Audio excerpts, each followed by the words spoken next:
আসসালামু আলাইকুম। Channel I কৃষি সংবাদে আমন্ত্রণ জানাচ্ছি আমি নিশা মুনতাসির। এখনকার এই সংবাদ আয়োজন একই সঙ্গে চ্যানেল আই এর ইউটিউব চ্যানেল এবং চ্যানেল আই এর ওটিটি প্ল্যাটফর্ম আই স্ক্রিনে লাইভ স্ট্রিম হচ্ছে। পাবনায় কৃষকের মধ্যে সাড়া জাগিয়েছে বাড়ি কৃষি প্রযুক্তি পার্ক। শস্য মিউজিয়াম থেকে কৃষক তার পছন্দের জাত বাছাই করে লাভবান হচ্ছেন।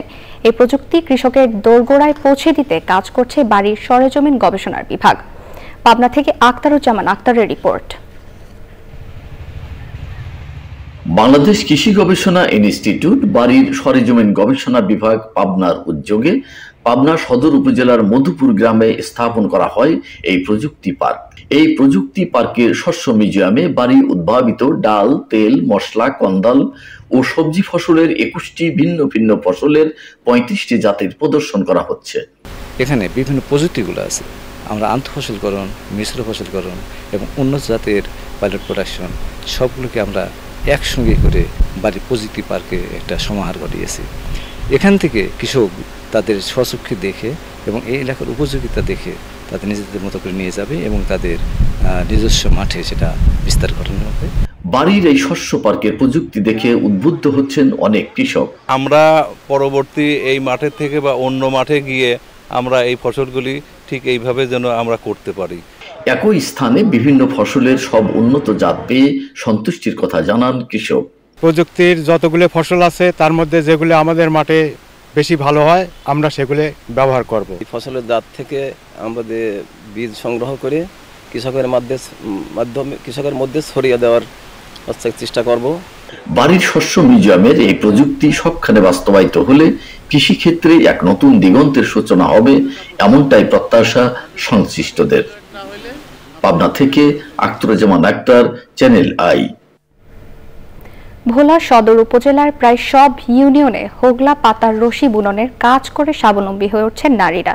কেউ ব্যস্ত রশি বুননে, আবার কেউ সেটি ব্যাপারীদের কাছে সরবরাহের প্রস্তুতি নিচ্ছেন।